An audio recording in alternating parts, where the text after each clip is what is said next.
Muy bien, estamos en pantalla. Esto acaba de comenzar. Esto es Moises Gospel Lab. Así que les damos la bienvenida a nuestro canal y también le invitamos a que presione por aquí el botoncito para suscribirse y que active la campanita para que reciba una notificación cada vez que estemos transmitiendo o que subamos algún tipo de contenido a nuestro canal, que también debe de ser su canal si se suscribe y activa la campanita. Así que les saludamos como siempre desde aquí, desde la ciudad de Lakeland, Florida, Estados Unidos de Norteamérica.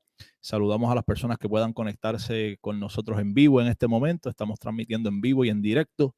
También saludamos a las personas que puedan ir llegando a medida que va transcurriendo esta transmisión. Y a las personas que puedan vernos más adelante, según se hace conveniencia, lo hacen de manera diferida, pero los saludamos a todos igualmente. Así que hoy vamos a dar continuidad al estudio escatológico que estamos trabajando siempre por aquí. Estamos ya en el libro de Apocalipsis y dentro del libro de Apocalipsis estamos a la altura del capítulo 17. ¿Okay? Así que hemos llegado, ya estamos bastante adelantados. Creo que vamos a detenernos un tiempito aquí en el capítulo 17 a trabajar algunas imágenes que son sumamente importantes y relevantes para la escatología general y para la comprensión del lente que hemos venido presentando sobre la interpretación de Apocalipsis de manera general. Así que aquí vamos a estar un ratito. Es un capítulo bastante controversial y básicamente el tema central de este capítulo es la identidad de la gran ramera o la gran Babilonia, como también se le llama, en este capítulo 17. Así que saludamos por aquí a Lusitania Alcántara Calcaño, que nos saluda desde la República Dominicana. Saludamos también desde Massachusetts a Mariela Ortiz. Saludamos a Hilda Infante, que nos dice bendiciones. También a Meg L. Dios les bendiga desde Jacksonville, Florida. Dios te bendiga. Saludamos a Nazario Blanco. Hola, hola hermanos. Saludamos también a Frida Marín. Saludos, Moisés. Buenas noches a todos. Bendiciones. Saludos, Moisés, desde Jacksonville. Nos escribe Meg L también. Así que quedan todos saludados. Vamos a pasar de inmediato a dar un resumen breve. Vamos a tratar de ser bastante breves en cuanto a esto. Algunas personas me han inclusive escrito y me han recomendado que no haga ese tipo de resumen, recapitulando todo nuevamente, puesto que los videos de nosotros son bastante extensos y ya pues se explican bastante los conceptos y los términos dentro del material que vamos compartiendo en cada video. Por lo tanto, pues la persona que en realidad necesita refrescar, que necesita ese análisis para ubicarse en contexto, debe de remitirse, con toda honestidad, debe de remitirse a los capítulos que hemos estado trabajando con anterioridad al que estemos marcando el día presente, ¿no? Estamos en el capítulo 17, vamos a comenzar en el capítulo 17. Pues en realidad para usted ubicarse en contexto debe de analizar toda la ruta que hemos venido trazando en Apocalipsis y sobre todo pues ese capítulo 15, 16, los capítulos anteriores para que se vaya ubicando en contexto, ¿no? Continuamos saludando a los hermanos que van llegando y nos saludan a través del chat. Nos complace ver por aquí también a Gonzalo Valdés desde California, nos saluda. Allá es un poco más temprano, ¿no? Por el cambio de hora deben de ser allá a las 5, digamos 4 o 5 de la tarde, si no me equivoco. Saludamos a Estela Madrid, saludamos también a Leina Ramos, saludos, Dios les bendiga a todos aquí presentes. Mayra Ramos también nos saluda, dice saludos, buenas noches y bendiciones para todos. Wanda Flores nos saluda también desde Massachusetts.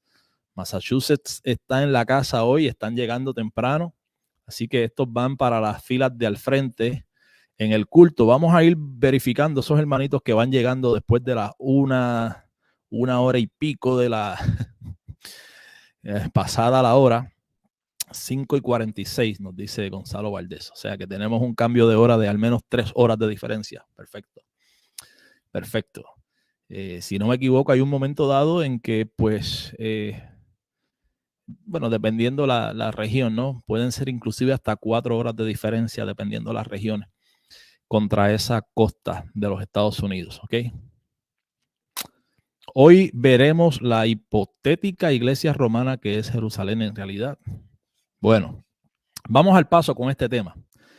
Hoy realmente vamos a presentar solo un resumen breve y vamos a trabajar posiblemente los primeros 2 o 3 versículos del capítulo. A manera de introducción, ¿no? Esta es una lectura bastante complicada, es una lectura que ha traído mucha controversia. Y para mí es sumamente importante. Aquí en este capítulo me van a tener que excusar si me tomo el tiempo, si voy trabajando despacio, porque para mí es sumamente importante la plena comprensión de la identidad de esta ramera, de la identidad de a quien se le llama ahora en el capítulo 17 Babilonia. Ya tenemos un poquito de esto, porque el capítulo 16 ya viene arrojando luz sobre esa ciudad que ahora estaba recibiendo en el capítulo 16 las plagas de Egipto a consecuencia de que habían violado el pacto. O sea, el pacto y los estatutos del pacto consideraban que ese pueblo que había estado en pacto, en alianza con Dios, en caso de desobedecer esa alianza, esos mandatos, pues sobre ellos vendría los juicios que habían sido una vez destinados sobre Egipto. Ellos se convertirían, en algún sentido, se convertirían en ese Egipto que recibiría el castigo. En forma de antítesis lo vemos en el capítulo 16. En un momento dado, el pueblo de Dios estaba en Egipto siendo oprimido por Faraón y por los egipcios. Mientras que ahora estamos delante de un contexto donde la iglesia, el pueblo de Dios, los creyentes, los hijos de la promesa están siendo perseguidos por los hijos de la carne. Como señala Pablo en Gálatas 4, la alegoría de Sara y Agar, básicamente Jerusalén, la terrenal, y sus hijos estaban persiguiendo a Jerusalén, la celestial, y sus hijos, que son los libres o los de la promesa, ¿no? Así que en el capítulo 16 ya tenemos un adelanto también porque se hace una referencia, ustedes recordarán que se hace una referencia con relación al río Éufrates, ¿no? Y hablábamos allí, decíamos que sencillamente se está todavía dando este lenguaje dentro del contexto de juicio a la inversa o una antítesis judicial, donde en un momento dado el pueblo de Israel había sido liberado de Egipto a través del Mar Rojo, que se abre ese cuerpo de agua y que ellos pueden pasar, atravesar el Mar Rojo en seco para así caminar hacia su libertad.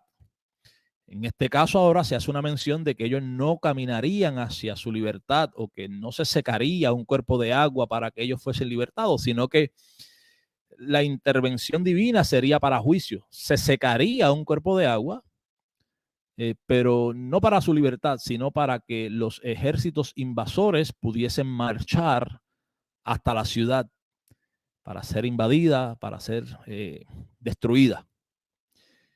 Y no solamente una antítesis en sentido judicial, ¿no? Con relación a lo que había sucedido en Egipto, que ellos pues ahora se les estaba señalando todo este tipo de lenguaje porque ahora ellos se habían convertido en ese Egipto. En sentido espiritual, como lo llama también el capítulo 11 de Apocalipsis, esta ciudad que está viniendo a juicio, la ciudad donde Cristo también fue crucificado, que en sentido espiritual se llama Sodoma y Egipto. Así dice Apocalipsis capítulo 11. Así que estamos todavía dentro de ese contexto. Esta ciudad, la ciudad donde Cristo había sido crucificado, que no es otra sino Jerusalén, se había convertido en una Sodoma, se había convertido en un Egipto. Y juntamente con sus hijos, los hijos de la carne, los hijos que estaban en esclavitud, estaban persiguiendo a los hijos de la promesa, ¿no? Así que no solamente se utiliza la antítesis judicial del Mar Rojo, sino que en un momento dado, el pueblo de Israel, por así decirlo, la cautividad de Judá estaba en Babilonia, servían allí de esclavos, eran servidumbre, habían sido tomados por Babilonia, y ellos fueron testigos también de cuando el río Éufrates fue desviado por Ciro en su invasión contra Babilonia. O sea, se están utilizando referencias a eventos pasados, eventos antiguos testamentarios, para decirles, señalarles los que ahora vendría sobre ellos. ¿Okay? Así que el capítulo 16 ya nos va adelantando un poco con relación a la identidad de esta Babilonia, esta ciudad que ya se le ha llamado Sodoma, ya se le ha llamado Egipto, se le ha llamado también la gran ciudad en el capítulo 11, versículo 8. Se le llama también la gran ciudad en el capítulo 16. Y vamos a ver que ahora en el capítulo 17 también se le vuelve a llamar la gran ciudad. ¿Okay?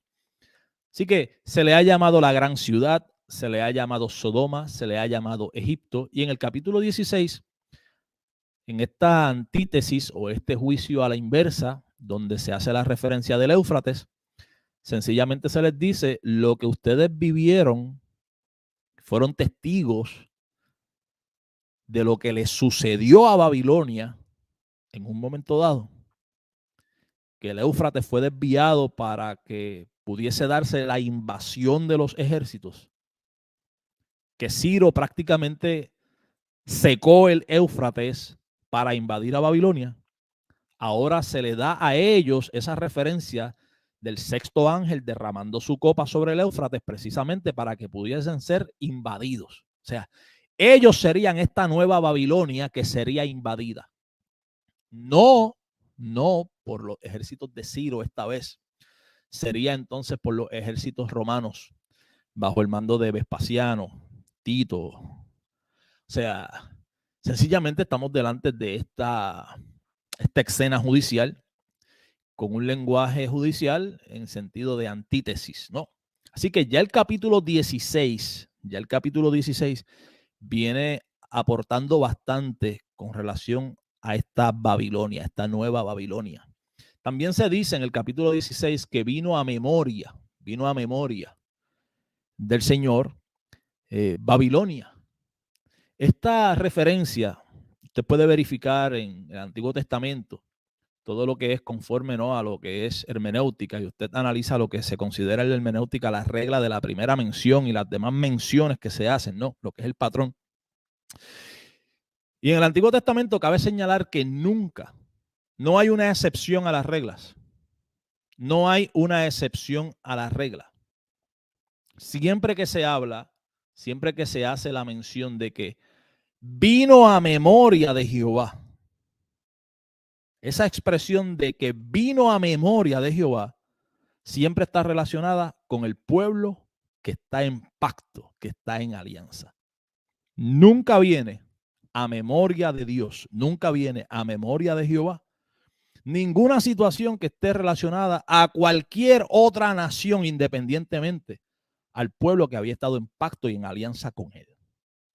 Eso es muy importante porque ahora, en el capítulo 16, a este pueblo, a esta gran ciudad que se le llama Sodoma, que se le llama Egipto, y que ahora en el capítulo 16 comienza a atribuírsele también el nombre de Babilonia, se dice entonces que vino en memoria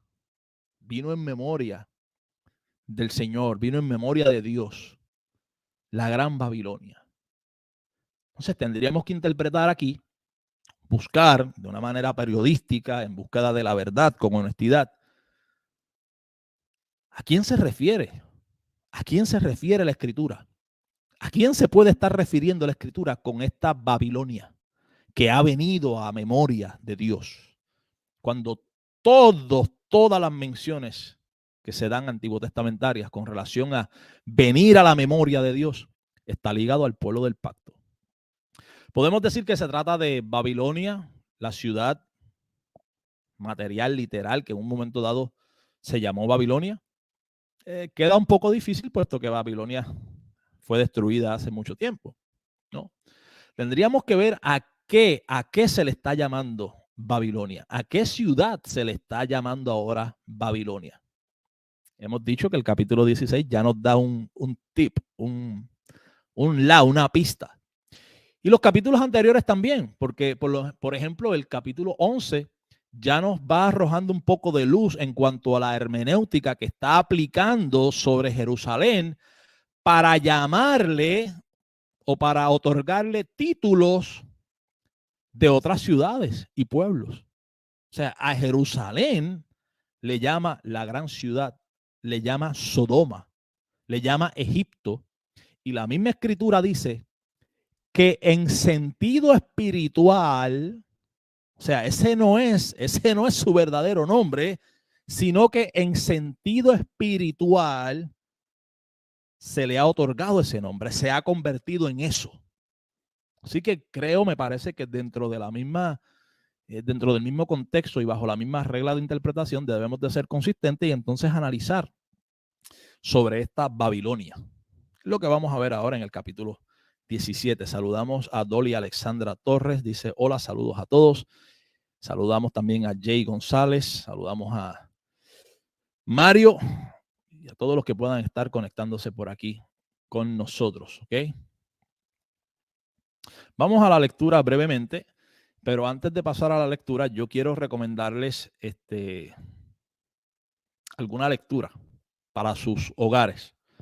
Solamente los que estén comprometidos acá con el estudio bíblico y me gustaría que cuando hagan la lectura en sus hogares, cualquier pregunta, duda o algo que encuentren curioso de estas lecturas, me lo comenten por aquí en la cajita de comentarios de este video o me hagan llegar su análisis, su comentario, sus dudas con relación a las lecturas que creo que son importantes, que son necesarias para una comprensión mayor de este capítulo 17 y de la identidad de esta ramera.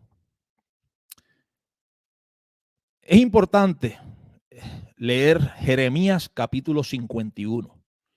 Usted tiene que, anótelo por ahí, Jeremías capítulo 51, ¿ok?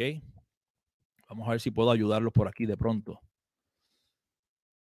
Jeremías capítulo 51. ¿Ok? También es necesario que leas Daniel capítulo 7. 9 y 12, pero sobre todo el 7. El 7, lo referente a las bestias y la cuarta bestia, ¿ok? Daniel capítulo 7 lo debe de comparar entonces la cuarta bestia de Daniel capítulo 7, esa cuarta bestia que vendría, vea las imágenes, vea la descripción, vea la apariencia y la debe de comparar entonces con Apocalipsis capítulo 13, ¿ok? Versículos 1, 5, la primera bestia que sube del mar, ¿no? Es necesario también, sumamente importante, que lea Ezequiel capítulos 16 y 23, ¿ok? Vamos a ver si creo que lo puse por ahí en los comentarios. Jeremías 51, sumamente importante. Daniel capítulo 7, 9 y 12, pero sobre todo el 7, lo referente a la cuarta bestia. El 7, y ese capítulo 7 de Daniel usted lo va a leer en contraste con el capítulo 13 de Apocalipsis, lo concerniente a la primera bestia que sube del mar, ¿ok? La cuarta bestia, usted va a encontrar que la cuarta bestia de Daniel capítulo 7 es la primera bestia de Apocalipsis capítulo 13, ¿ok? O la bestia que sube del mar en Apocalipsis capítulo 13, que la vamos a volver a ver acá en Apocalipsis capítulo 17, ¿ok? Por eso es importante que lean esto. Y necesitamos también comprender lo que había sucedido en Ezequiel capítulo 16 y Ezequiel capítulo 23. El lenguaje que se utiliza, el contexto de la manera que se le habla a Jerusalén, a Judá, el juicio que había venido sobre Samaria, la capital de las tribus del norte, había sido destruida totalmente. ¿Y a causa de qué había sido destruida Samaria, la capital de las tribus del norte? Y entonces, ¿por qué quedaba un juicio pendiente todavía? Quedaba un juicio pendiente todavía para Jerusalén, que era la capital de Judá, las tribus del sur, pero que se había dado una palabra, una promesa, que de Judá vendría y del linaje de Judá vendría el Mesías. Por lo tanto, se estaba preservando todavía, se estaba reteniendo todavía el juicio hasta que llegase el cumplimiento de ese Mesías. Pero Jerusalén, como capital de Judá, era tan merecedora como Samaria del juicio que Samaria había vivido y la causa de juicio, ¿ok? Porque es precisamente lo que vamos a ver ahora. El lenguaje judicial, las acusaciones contra estas rameras, de la manera que se les reclama, ¿ok? Y vamos a ver, o sea, es un reclamo hasta un sentido bastante fuerte, crudo, en sentido de pacto, de alianza, de matrimonio, de matrimonio. Y sobre esta ramera se han hecho muchísimas teorías y especulaciones y posiblemente la más popular, si usted es criado y formado dentro de un movimiento evangélico, pentecostal, neopentecostal, dispensacionalista, o inclusive dentro de muchísimos movimientos de iglesias reformadas, lo más popular allá afuera es que la gran ramera es la Iglesia Católica Romana. Que la gran ramera es Roma, el Vaticano, Roma, una Roma resucitada a través de la Iglesia Católica Romana. Algunos ven a Jerusalén, pero Jerusalén en un futuro. Esa postura yo realmente no la entiendo, no veo. Necesito que alguien que vea a Jerusalén como la gran ramera en un futuro me explique. Y la postura que nosotros vamos a estar presentando, que es la postura que viene trabajando todo el libro de Apocalipsis. Se está dando un juicio en contra de esta ciudad. Desde que comenzamos a ver el rollo, los sellos comienzan a desatarse, todo lo que hemos venido trabajando hasta el capítulo 17 es con relación a estos juicios que están viniendo en contra de esta ciudad, que es la representante, por así decirlo. Es una ciudad que representa a un pueblo que ha estado en pacto y todo su sistema de obras de la ley, de ritos, de sacrificios, de sacerdotes terrenales, de figuras, tipos y sombras, como le llama también la carta o el libro a los hebreos, ¿no? Así que es la representante, no porque lo digo yo, sino porque Pablo mismo en Gálatas capítulo 4 dice que las dos mujeres que tuvo Abraham representan los dos pactos, el pacto del Sinaí, ¿no? Y Abraham y Hebreos entonces nos habla que nos hemos acercado no al monte que se podía palpar, sino al monte de Sión, al monte inconmovible de Dios, al monte eterno e inconmovible de Dios, ¿no? Y dice Pablo que aparte de representar el Sinaí, Agar, la esclava, y sus hijos también estaban representados en Jerusalén la actual. Pablo le llama Jerusalén la actual, o sea, Jerusalén la terrenal, que estaba allí presente todavía mientras Pablo escribe a los hermanos, a la iglesia en Galacia. Era la representante de ese pacto. Era la representante de esa alianza. Era la representante de los hijos de esclavitud. Pablo incluye a Jerusalén la terrenal dentro de ese paquete y a Jerusalén la terrenal como la ciudad que representaba ese pacto, que representaba esa alianza, que representaba a los hijos de la carne. Mientras que los hijos de la promesa estaban representados en Sara, la libre, representados en Jerusalén, la celestial, representados en el monte de Sión, el monte eterno e inconmovible de Dios, ¿no? Así que hay muchas posturas, hay muchas teorías, pero vamos a trabajar con esto. Analogía fide es lo que nos caracteriza, interpretando la escritura a la luz de la escritura, trazando escritura contra escritura, a ver cuál es el resultado de esto. Mientras tanto, necesito que hagan una lectura de verdad, que se comprometan con esta lectura, ¿ok? Jeremías 51, Daniel capítulo 7, Daniel capítulo 7 en contraste con Apocalipsis capítulo 13, Ezequiel capítulo 16 y Ezequiel capítulo 23. Puede leer el 22 también, pero creo que hay una mayor carga en los capítulos 16 y 23, ¿ok?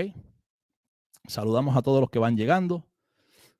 Dice Cristiano Bautista, la ramera, catolicismo romano, estás completamente refutado, Moisés.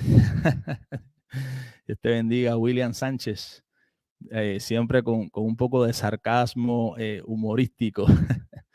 Dice Nazario Blanco, realmente Ezequiel es la clave. La clave está en la escritura.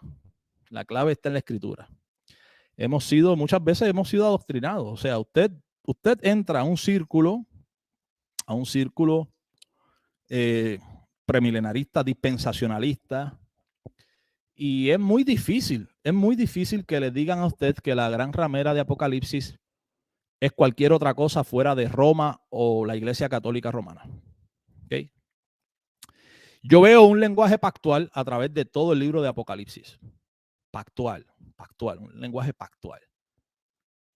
Los ciclos de 7 de Levíticos 26, los 4 juicios terribles de Dios de Levíticos 26, los que son sellados en su frente para protección, que viene también de Ezequiel, vemos influencia de Ezequiel, de Zacarías, aquellos inclusive que tomaron la marca de la bestia, se habla de la mano derecha y de la frente, que es una antítesis de lo que se le había dado a ese pueblo que había estado en pacto y en alianza con Dios, de que ataran, que aten los estatutos de la ley a su mano derecha y que los pongan o los coloquen en el umbral de su frente. O sea, todo este lenguaje es pactual. Estamos delante de un lenguaje pactual porque se trata del pueblo que había estado en pacto y en alianza con Dios.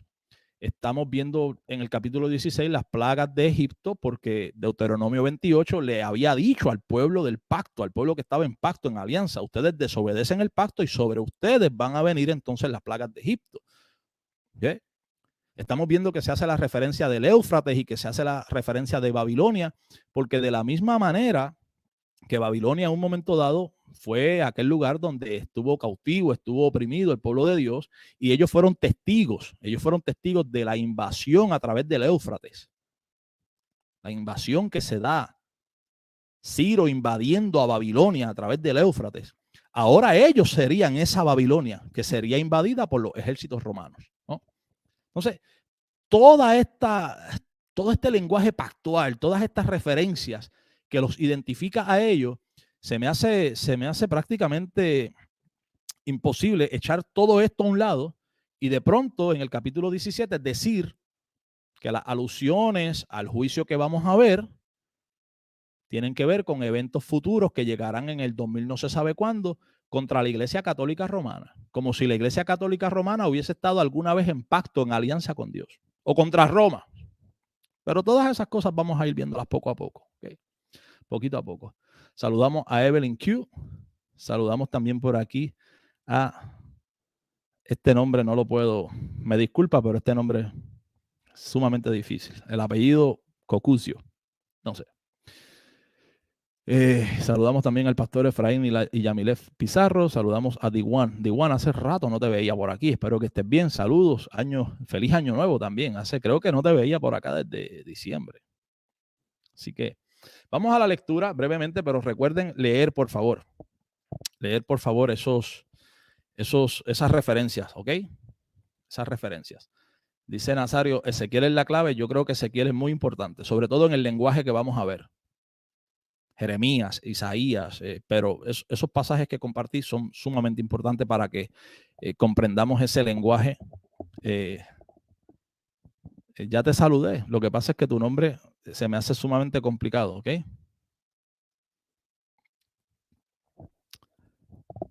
No, no necesariamente. Yo te recomiendo, yo tengo entendido que eres premilenarista. Yo vi algunos de los comentarios que estuviste haciendo. Creo que eres premilenarista y creo que tienes un conocimiento promedio de escatología. O sea, conmigo no trates de hacerte el que eres totalmente ignorante, porque las preguntas que hiciste yo vengo del premilenarismo dispensacionalista. Fuimos dispensacionalistas por más de 20 años, así que te recomiendo que analices las series de videos escatológicas que tenemos en el canal, desde el libro de Daniel, Mateo 24, las cargas escatológicas de Mateo 24, 25 y todo lo que hemos estado compartiendo del libro de Apocalipsis desde el capítulo 1 hasta el capítulo 17 que estamos ahora trabajando apenas comenzando, ¿ok? Creo que si haces eso, te lo dejamos ahí de tarea, pues vas a comprender, ¿no? Vas a comprender. Yo creo que preguntar si el sistema pactual es preterista, no necesariamente. Hay muchísima teología pactual que no es preterista. Hay teología pactual, por ejemplo, tenemos Spurgeon. Ahí tienes a un premilenarista como tú. Yo no sé si eres dispensacionalista. Yo creo que sí eres dispensacionalista porque estabas hablando de sacrificios y el milenio. Pero, por ejemplo, Spurgeon es un premilenarista o era un premilenarista que se acogía a la teología pactual. Y en la teología pactual cohabitan fácilmente el premilenarismo histórico, el dispensacionalismo no. ¿Okay? Porque el dispensacionalismo es... Estoy en mi canal, ¿verdad? Sí, estoy en mi canal. Bueno, el dispensacionalismo es la herejía aceptada. Pero hay teología pactual, premilenarista, histórica, clásica. Hay teología pactual amilenarista y hay teología pactual postmilenarista, ¿no? Y está pues el patito feo de la casa, que es el dispensacionalismo. Pero vamos entonces para la lectura. La lectura. Hashtag el dispensacionalismo es un error. Búsquelo en Facebook. Hashtag el dispensacionalismo es un error. ¿Okay? Vamos para el capítulo 17. Vamos a trabajar esto para ir comenzando, aunque sea con algo. ¿Okay? Apocalipsis 17, estamos leyendo de una Reina Valera 1960. Esto no es una Biblia de estudio, apenas tenemos algunas referencias. Si usted tiene una Biblia de referencias, pues eso le va a ayudar un poquito, porque yo sé que en esos primeros versículos hay algunas referencias a Jeremías 51, versículo 13 y versículo 7 también. ¿Okay? Vino entonces uno de los 7 ángeles que tenían las 7 copas. Estos ángeles con las copas proceden de la imagen que estamos trayendo del capítulo anterior, del capítulo 16. Si usted quiere, puede hacer una lectura breve del capítulo 16 para entonces dar continuidad a la narrativa, porque la narrativa comienza con vino entonces. Usted tiene que ver entonces de dónde viene este ángel y qué es la escena que estamos viendo cuando comienza el capítulo 17, ¿no? Así que vaya al capítulo 16 y allí le da continuidad. Y habló conmigo diciéndome, ven acá y te mostraré la sentencia contra la gran ramera. Hay una sentencia. Y ustedes recordarán que esa última copa o la séptima copa era la que pues ya traía la consumación de la ira de Dios o el juicio de Dios en cuanto a esto. Por así decirlo, cuando se estaban desatando los sellos de ese rollo, en el Antiguo Testamento vemos un rollo también escrito por delante y por detrás que contiene los ayes o los juicios, ¿no? Cuando se desata ese último sello, se ve entonces la escena de las trompetas y la última trompeta da entonces paso a la escena de las 7 copas. Pero entonces si regresamos al documento que se estaba desatando los sellos, tendríamos que decir que ya en la séptima copa, ya habiéndose dado la consumación de esto, el rollo está abierto ya. El rollo que tenía los sellos está abierto. Tenía 7 sellos, pero ya el séptimo sello se abrió. Ya se vio la imagen de las trompetas y ya se vio la imagen de las copas. Así que ese documento abierto, hay muchas especulaciones en cuanto a esto. Hay un escrito que me gusta bastante, es muy interesante, sobre el divorcio, una carta de divorcio, escrito por el doctor Kenneth Gentry. También en una postura preterista. Mientras que otros señalan que este es el documento que se le está mostrando entonces ahora a Juan, que se le llama la sentencia. Ven y te mostraré la sentencia. Hay una sentencia contra la gran ramera. Hay una sentencia contra esta prostituta. Y se dice de ella, la que está sentada sobre muchas aguas. La que está sentada sobre muchas aguas. Vamos a ver rápidamente en Jeremías capítulo 51, versículo 13, la referencia. ¿De dónde se hace esta referencia de estar sentada sobre muchas aguas? ¿Y a quién se le atribuye esta característica en Jeremías 51? Porque es precisamente en lo que se ha convertido esta ciudad ahora. ¿Ok? Con la cual, con esta gran ramera, con esta prostituta, han fornicado los reyes de la tierra y los moradores de la tierra se han embriagado con el vino de su fornicación. Y me llevó en el espíritu al desierto y vi a una mujer sentada sobre una bestia escarlata, llena de nombres, de blasfemia, que tenía 7 cabezas y 10 cuernos. Ahora Juan está en visión viendo 2 elementos importantes acá. Esto es muy vital, que no se pierda en la narrativa, porque hay muchas personas que más adelante vamos a entrar en temas donde confunden a la ramera. No, porque ahí dice que tiene 7 montes, que tiene 7 cabezas. Vaya siguiendo la lectura. La ramera es una cosa. La bestia es otra cosa. La ramera cabalga. La prostituta está cabalgando sobre la bestia. ¿Ok? La bestia es una cosa independiente. Están relacionados, pero no podemos atribuirle los elementos de la bestia a la mujer, a la prostituta, o viceversa. La visión está viendo Juan a la prostituta cabalgando, montando sobre esta bestia. ¿Ok? Y esta bestia se presenta el color escarlata. Ustedes recordarán capítulo 12 de Apocalipsis, capítulo 13 de Apocalipsis. Allí está, digamos, el código para descifrar estas 7 cabezas, estos 10 cuernos. Los vemos en Apocalipsis 13. Esa primera bestia que había subido del mar, que a su vez es la 4ª bestia del libro de Daniel. ¿Ok? Que no se trata nada más y nada menos que del Imperio Romano. El Imperio Romano, la Roma imperial del primer siglo. Yo no puedo ver una Roma resucitada en el 2000 no se sabe cuándo por una sola razón. Mire, cuando se da la descripción de esta primera bestia que sube del mar, que es sin lugar a duda la 4ª bestia del libro de Daniel, hay un versículo que es muy interesante y que yo creo que decodifica el problema de que si esa 4ª bestia en efecto se trató de la Roma imperial en un pasado, o se va a tratar de una Roma resucitada en un futuro, a través del sistema de la Iglesia Católica Romana, como muchos pretenden asegurar y aseguran y predican y enseñan así. Hay un versículo que dice que esta bestia que sube del mar tiene características de leopardo, de oso y de león. Tiene características de leopardo, de oso y de león. Los 3 imperios que le habían precedido de manera inmediata a la Roma imperial que estamos viendo en el primer siglo. ¿Okay? Esos 3 imperios, Grecia, el imperio medo-persa y Babilonia, en orden regresivo,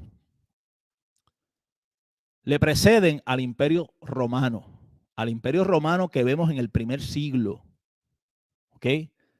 Esos 3 imperios no le preceden de manera inmediata a una Roma resucitada que pueda surgir en el 2000, no se sabe cuándo. Por lo tanto, no hay ninguna razón para que Juan pueda estar viendo una bestia que va a subir en el 2000, no se sabe cuándo. Porque el versículo claramente nos enseña que esa bestia que Juan está viendo conserva todavía los elementos de los imperios que le han precedido de manera inmediata y en orden cronológico regresivo. En el orden correcto. Leopardo, oso y león. Grecia, Medo-Persia y Babilonia. Curiosamente, cuando Daniel está recibiendo la visión de los imperios que van a venir, Daniel lo ubica en orden cronológico progresivo. El león, Babilonia, el oso, los medos y los persas, el leopardo, Grecia, y la 4ª bestia. Y esa 4ª bestia que ve Daniel y que la describe así, precisamente con 7 cabezas y 10 cuernos, es la primera bestia que Juan está viendo en Apocalipsis, capítulo 1, que es la bestia que sube del mar. Es el imperio romano, la misma bestia que había predicho Daniel, que sería esa 4ª bestia que llegaría después del imperio de Grecia. Y ahora Juan está diciendo, yo estoy viendo una bestia que sale también del mar. En Daniel la bestia también salía del mar. Y la veo con siete cabezas y 10 cuernos precisamente. Y tiene elementos de Grecia, de los medos y los persas y de Babilonia, que son los imperios que le han precedido de manera inmediata, cronológicamente. O sea, eso es un detalle que usted no puede, a menos que sea de una manera amañada y deshonesta, decir que en un futuro, en el 2000 no se sabe cuándo, va a surgir un imperio que va a ser esa bestia del capítulo 13, ¿ok? Que no se trató a tiempo pasado del imperio romano, sino que va a ser un futuro, en el 2000 no se sabe cuándo, un imperio que va a venir y que casualmente va a tener características del imperio de Grecia, de Alejandro Magno. Usted me está diciendo que va a tener, que en el 2000 no se sabe cuándo va a llegar un imperio con características del imperio de Grecia, del imperio de los medos y los persas y del imperio babilónico. No es más coherente en la secuencia progresiva de Daniel, que dice, vendrá Babilonia, los medos y los persas, Grecia y la cuarta bestia. ¿Ok? No es más coherente y hace coidonía con las escrituras y con el relato histórico, con lo que se puede probar con la historia, de que en efecto se trató de Roma, la Roma imperial que había surgido luego del imperio de Grecia. Se murió el futurismo allí. Se murió. Porque esa primera bestia que subía del mar en el capítulo 13 de Apocalipsis fue el imperio romano. No es que va a ser en un futuro, es que fue. Era la bestia que vendría después del imperio de Grecia. Entonces allí hay un problema grandísimo. En el capítulo 17, la prostituta está cabalgando sobre el imperio romano. La prostituta está cabalgando sobre esa bestia que había salido del mar en el capítulo 13, que a la vez o a su vez era la cuarta bestia del libro de Daniel. Ese imperio que vendría sobre el mundo después del imperio del leopardo o después del imperio de Grecia. Entonces tenemos a la mujer cabalgando sobre la bestia que había subido del mar en el capítulo 13. Yo les había dicho a ustedes cuando estuvimos trabajando el capítulo 13, el capítulo 16, que en el capítulo 13 hay dos bestias, dos organismos. La primera bestia, el imperio romano, y la segunda bestia o la bestia de la tierra. La cúpula religiosa de Jerusalén, que tiene una apariencia de cordero, pero habla como un dragón. Es un falso profeta. Y se hace la antítesis de que hace descender fuego del cielo. En antítesis, en un lenguaje de antítesis contra Moisés y Elías, que eran verdaderos profetas, que hacían descender fuego del cielo, pero que eran verdaderos profetas que llevaban al pueblo al arrepentimiento y a la búsqueda de Dios. Pero este organismo religioso, esta cúpula religiosa de Jerusalén, esta bestia de la tierra, no llevaba al pueblo al arrepentimiento y a la búsqueda de Dios. Llevaba al pueblo a que adorasen al imperio, ¿okay? Al culto al emperador, al César, al imperio. Y así lo profesaron con su boca cuando les dijeron, bueno, ¿y qué ustedes quieren que yo haga con su rey? Y ellos dijeron, nosotros no tenemos otro rey, sino el César. ¿Okay? Ahí está Jesús. ¿Qué hago con ese? ¿Qué hago con este hombre? ¿Qué hago con el rey de ustedes? Nosotros no tenemos otro rey que no sea el César. La cúpula religiosa de Jerusalén, públicamente, abiertamente, descaradamente, profesaban no tener otro rey que no fuese el César. Su culto, su dedicación, su lealtad estaba con el imperio, con la primera bestia, la bestia que subía del mar, el imperio romano. esta bestia que subía de la tierra funcionaba o operaba como un falso profeta. Por eso en el capítulo 16 se habla del dragón, de la bestia y del falso profeta. Mientras que en el capítulo 12 y 13 solamente se habla del dragón, la primera bestia, y la segunda bestia, la que subía de la tierra. Ahora en el capítulo 16 no se llama la bestia que sube de la tierra, se llama el falso profeta. ¿Sí? Y es muy interesante porque hay personas que decían en estos días, me enviaron un video de una persona que decía, Moisés está equivocado. No vean a Moisés, tiene un espíritu de error, porque Moisés está diciendo que el falso profeta no es una persona, no es un hombre que va a venir en un futuro. Y allá pues se busca un versículo del capítulo 19 donde el falso profeta es arrojado juntamente con la bestia.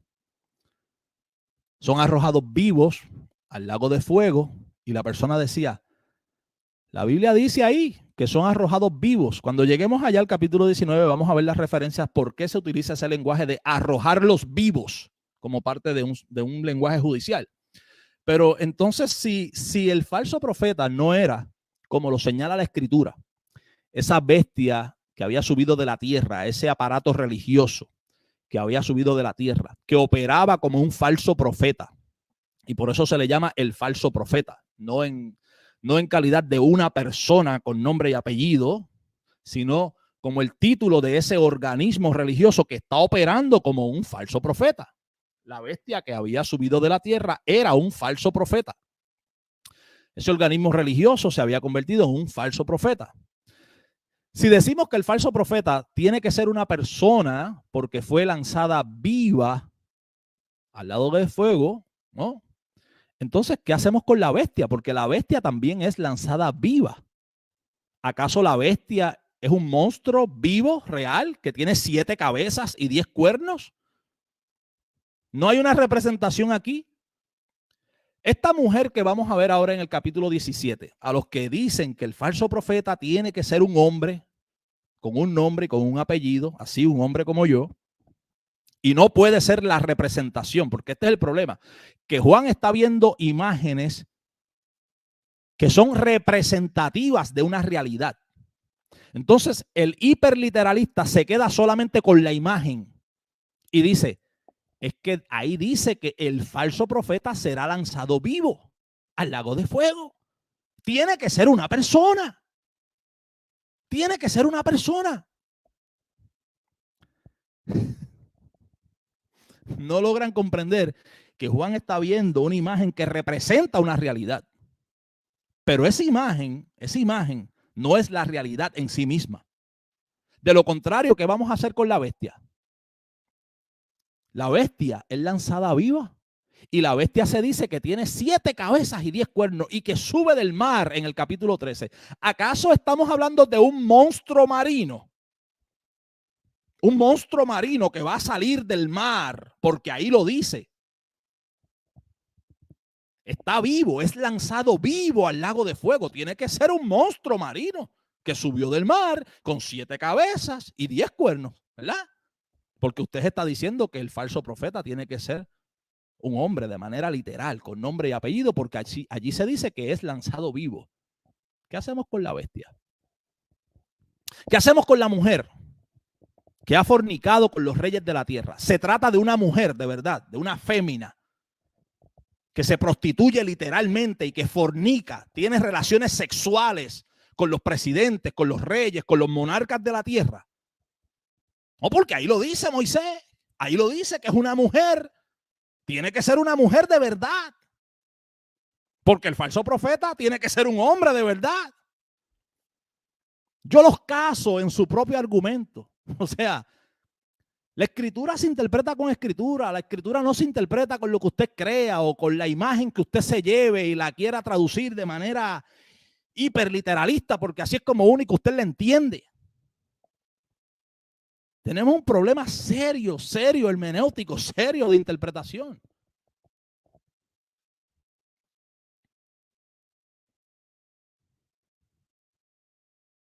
Damos gloria a Dios por eso. Y esto estudio, bueno, de un tiempo para acá. Saludamos a Mike Martín. Gracias a los que comparten y a los que están por aquí siempre con nosotros. Realmente la audiencia se ha disparado y ya es muy raro el estudio que estemos por debajo de los 40 personas, 45, 50 personas, 60, dependiendo el día, que puedan conectarse con nosotros en vivo a compartir, ¿no?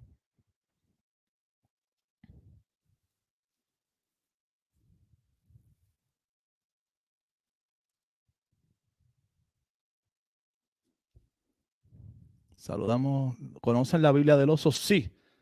Sí, es una de las versiones. Yo no la tengo, pero he tenido relaciones con ella. Estos argumentos escatológicos bajo un contexto pascual en rigor tienen sustento histórico. Claro que sí, lea a Flavio Josefo. No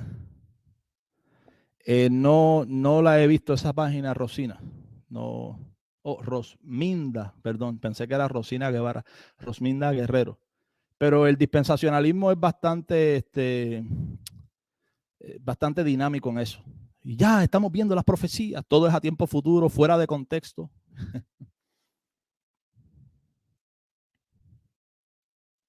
Saludamos a Yara, dice, es una bendición. Sí, hay muchos eventos de estos que están registrados. Eusebio de Cesarea aplica cumplimiento a muchísimos eventos. La semana 70 de Daniel encuentra el cumplimiento de ellos. Eusebio de Cesarea es uno de los que aplica cumplimiento. La historia secular también recoge muchísimos eventos de estos. Usted solamente tiene que leer Antigüedades, Guerra de los Judíos, Flavio Josefo. Hay material para esto. Si usted investiga de manera objetiva y de pronto deja a un lado el adoctrinamiento futurista dispensacionalista que tiene entre ceja y ceja y dice, voy a hacer una investigación honesta sobre este tema. El doctor Kenneth Gentry tiene un libro grandísimo, más de 500 páginas, titulado Antes de la caída de Jerusalén. Voy a leerlo, voy a estudiarlo, voy a tratar de refutarlo en cada capítulo. ¿Okay? Usted lo manda a buscar y lo lee tratando de refutarlo y buscando y haciendo el examen. Puede ser que usted conozca pues otros elementos, datos históricos, mayor cantidad de información sobre el tema. Entrando al chat a hacer preguntas capciosas, no va a lograr nada, o sea, absolutamente nada. Ay, Silvia, ¿cuánto va? Mira, 52 minutos. Los que lleguen después de la hora van para la banca de atrás. Así que los que lleguen dando like inmediatamente y compartiendo el video. Así que esta gran ramera que está sentada sobre las muchas aguas, ¿okay? Vamos a ver las referencias sobre esto de estar sentada sobre las muchas aguas, estar sentada sobre la bestia. La bestia o el imperio romano era precisamente eso. El imperio no era homogéneo así en sentido de, dentro del imperio habían naciones, habían pueblos con sus lenguas que pertenecían al imperio romano. Y muchas veces se habla de nación, pueblo, lenguas. Y la gente piensa de que tiene que ser Estados Unidos, China, Rusia, Australia, porque ahí habla de pueblos, lengua, nación.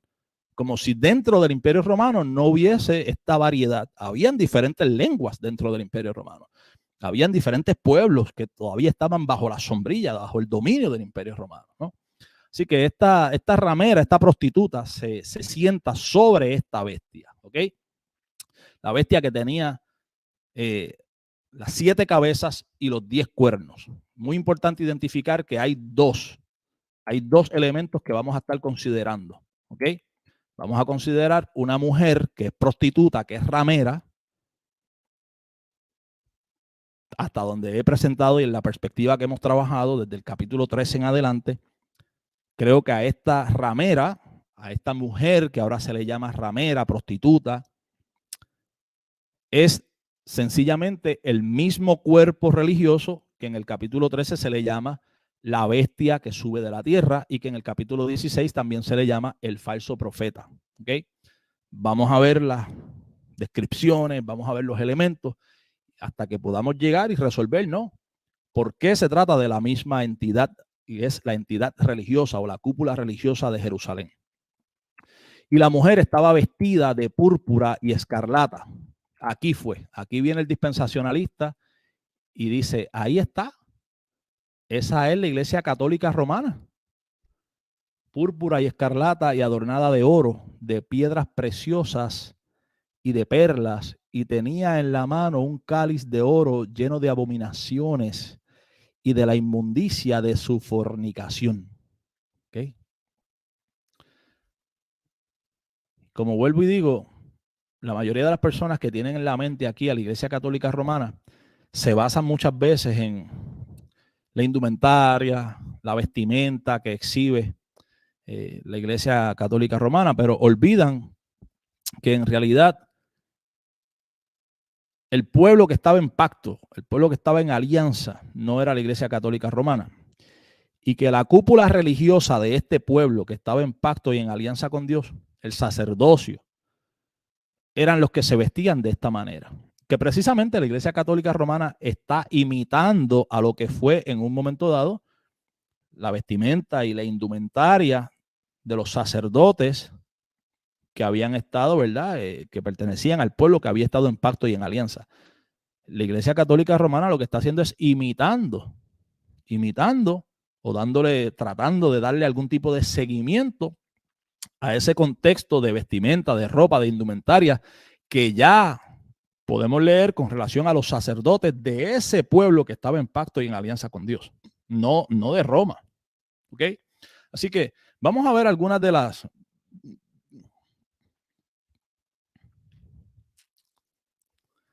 Bueno, Cocucio, sencillamente yo le voy a pedir un favor, investigue de forma objetiva.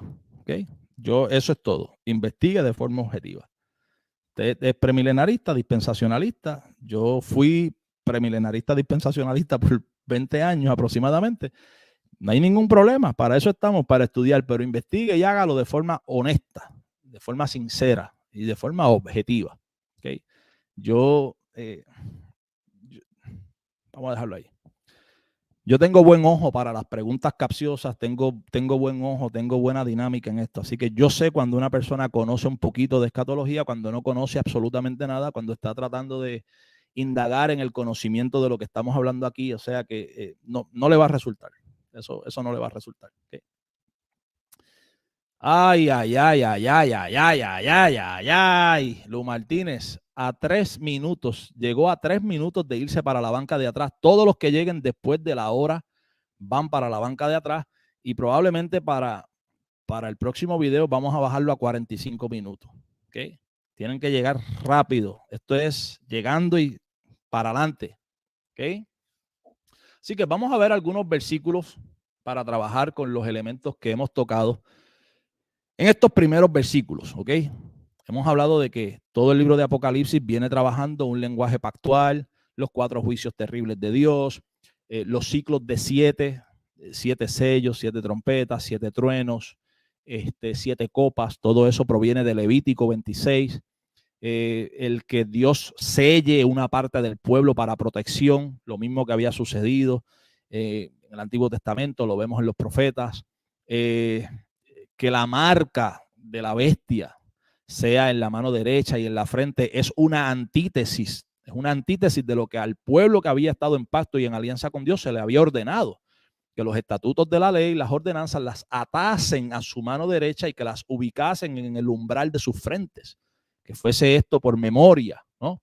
Pero ahora esa lealtad, estamos viendo mucho de esto, antítesis todo el tiempo, ¿ves? Esa lealtad que el pueblo estaba llamada a exhibir, ¿no? A exhibir con relación a la ley que guardaban, a los estatutos, con relación a Dios, con quien estaban en pacto, en alianza, ahora se presenta en forma de antítesis. Ahora ellos reciben una marca en la mano derecha y en la frente, pero del imperio, de la bestia, no de fidelidad a su Dios, con quien estaban en pacto y en alianza, sino en señal de fidelidad y de pacto con el imperio, con la bestia. Es una antítesis. E inclusive lo que estamos viendo ahora aquí, con relación a esta ramera, a esta prostituta, vamos a ver muchísimos elementos que se trata precisamente de eso, de una antítesis. Esta Babilonia, esta ciudad que ahora se le llama Babilonia, no es otra sino Jerusalén, que se ha convertido en ese Egipto que está recibiendo las plagas, que se ha convertido también en esa Babilonia que va a ser invadida por el río Éufrates. De la misma manera que la Babilonia real en el pasado fue invadida por el río Éufrates. Vespasiano envía tropas, se mandan a buscar legiones. Algunas de las legiones vienen precisamente por la ruta del norte, por la región del Éufrates, a invadir, a sitiar e invadir a Jerusalén. Lo que había sucedido en el pasado, se utilizan esas imágenes para transmitirle el mensaje de que ahora son ellos los recipientes del juicio, a causa de la desobediencia y a causa de estar persiguiendo a los hijos de la promesa. Y Jerusalén, que era su ciudad, la copa, la representante de ese pacto, sería destruida, sería echada afuera, como lo había dicho Pablo en Gálatas 4. ¿Okay? Así que vamos a Jeremías capítulo 51 brevemente para que ustedes vean las referencias de estos primeros versículos. Recuerden que les estoy dando de asignación, no voy a estar mucho tiempo hoy, realmente quiero solamente hacer una introducción al tema, vamos a ir desarrollando poco a poco. Le había dado de tarea, por favor, en su casa, léalo hoy, léalo mañana. Es necesario, si usted quiere de verdad comprender, lea el capítulo 51 de Jeremías. Por favor, lea el capítulo 7 de Daniel, sobre todo lo relacionado a la cuarta bestia de Daniel. Y cuando lea la cuarta bestia de Daniel, inmediatamente va y lo compara con el capítulo 13 de Apocalipsis, lo relacionado a la primera bestia, la bestia que sube del mar. ¿Ok? Y es importante también que lea Ezequiel 16 y Ezequiel 23. Con eso de base vamos a trabajar la interpretación del capítulo 17. Fíjese que yo no estoy diciendo, a mí me parece, yo creo, tal vez debe de ser. Todo lo que se vaya a interpretar sobre el capítulo 17 tiene que ser de las escrituras. ¿Ok? Ese va a ser el compromiso con ustedes. Todo tiene que ser de las escrituras. Las referencias, las imágenes, las antítesis, las comparaciones, las similitudes, tiene que venir de las escrituras. ¿Ok? Porque aquí no sirve de nada decir, yo creo que es la Iglesia Católica porque se viste de rojo escarlata y el Papa se levanta así con una copa en la mano, una copa de oro. Ahí está la imagen, Moisés. Vamos a ver que esa imagen no se trata del Papa ni de la Iglesia Católica Romana. Se trata precisamente de aquel organismo religioso que estaba fungiendo como un falso profeta, la cúpula religiosa de Jerusalén, de la cual el sumo sacerdote también tenía unas copas de oro para ofrecer las libaciones líquidas, ¿no? Las ofrendas líquidas. Y vamos a ver que toda esta vestimenta de oro, de escarlata, de púrpura, es precisamente de la manera en la que estaba vestido el sumo sacerdote. Los sacerdotes de esa cúpula religiosa de Jerusalén se vestían así. Esa era la vestimenta con la cual estaba identificándose esta ramera, esta prostituta. Y vamos a ver además que esta prostituta, en el versículo 5 se habla de que tiene un nombre blasfemo en la frente. En la frente.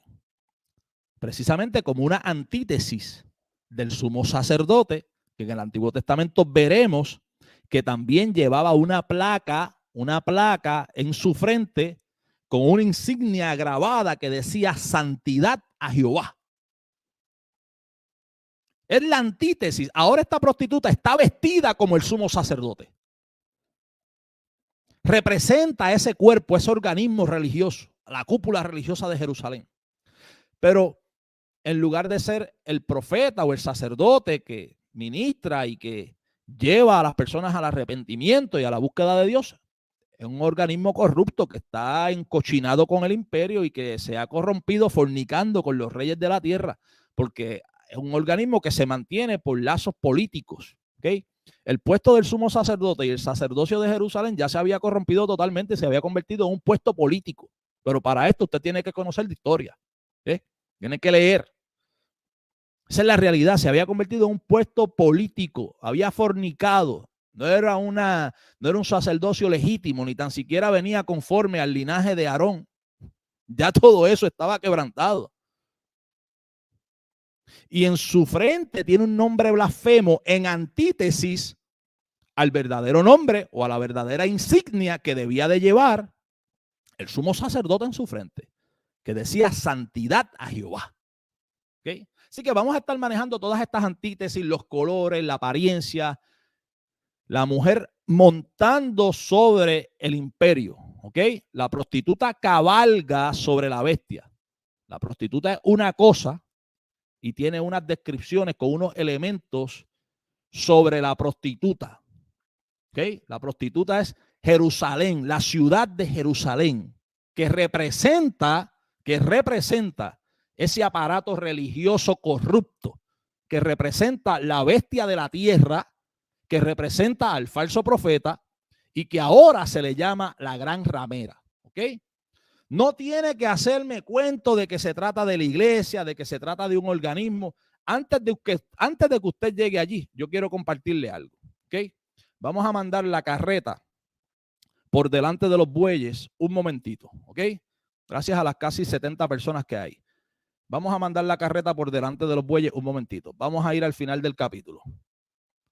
Para que usted, a medida que va trabajando el capítulo, antes de pensar que es la iglesia romana, que es el papa, que es el papado, tenga en cuenta, ¿ok? Y utilice esto como un pie forzado, ¿ok? La mujer que has visto es la gran ciudad. Utilícelo como un pie forzado. Tiene que ser una ciudad. No, que la iglesia católica, no. No es una entidad religiosa. Esa ciudad representaba una entidad religiosa, un aparato religioso. Como lo dice Pablo. El pacto Sinaí, Agar, los hijos de la carne, están representados en Jerusalén, la actual, Jerusalén, la terrenal. ¿Ve? Era una ciudad. A mí no me importa el pensamiento, la idea que usted quiera darle la vuelta, darle 3 vueltas, virarlo al derecho o al revés, pero el resultado tiene que ser lo que dice el ángel. No lo interpreto yo, no lo interpreta Juan. El ángel le dice, la mujer que has visto es la gran ciudad. Ya, les estoy adelantando, es una ciudad. Usted tiene que ver entonces a quién se le ha llamado la gran ciudad en Apocalipsis. Por la regla de la primera mención tenemos que ir a Apocalipsis 11. La gran ciudad que en sentido espiritual se llama Sodoma y Egipto, donde también Cristo fue crucificado.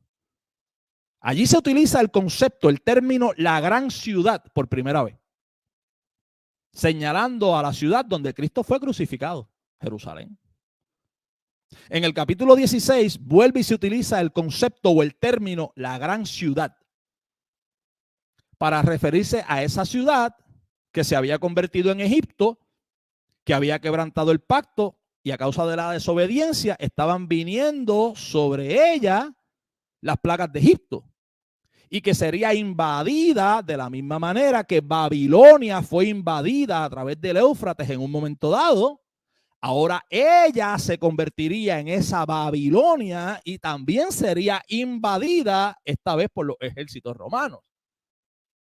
O sea, que las 2 veces que se nos habla de la gran ciudad, en el capítulo 11 y en el capítulo 16, está hablando de Jerusalén.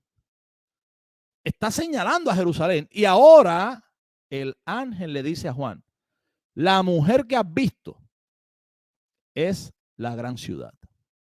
Pero vamos a llegar allí a través de todo el capítulo, poquito a poco, ¿no? Poquito a poco. Pero quiero adelantarles para que cuando usted en la mente comience para aquí, para allá, no, porque la iglesia católica, no, es una ciudad. Espérate, es una ciudad, ¿ok? Usted tiene que buscar entonces si es el Vaticano, si es Roma. En un momento dado Roma se hablaba de Roma como una ciudad, ¿no? Ahora, les recuerdo, aquí hay 2 elementos. La prostituta y la bestia. De la misma manera que en el capítulo 13 hay 2 elementos. 2. La bestia del mar y la de la tierra. ¿Ok? Como en el capítulo 16 hay 2 elementos, ¿no? La bestia y el falso profeta. Ahora en el 17 estamos viendo 2 elementos, 2. Dígalo, 2, son 2. Una cosa, la bestia, ¿ok? Por la descripción que se hace en los primeros versículos, 7 cabezas, 10 cuernos, es idéntica a la del capítulo 13, que a su vez es la cuarta del libro de Daniel. Es Roma, es el imperio romano. La bestia es el imperio romano, ¿ok? Ya. ¿Quién es la otra identidad? ¿Quién es la otra? La otra entidad, la mujer, ¿quién es? Vamos a ver.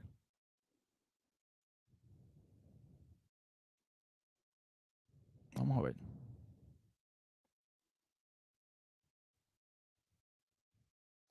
Oh, sí.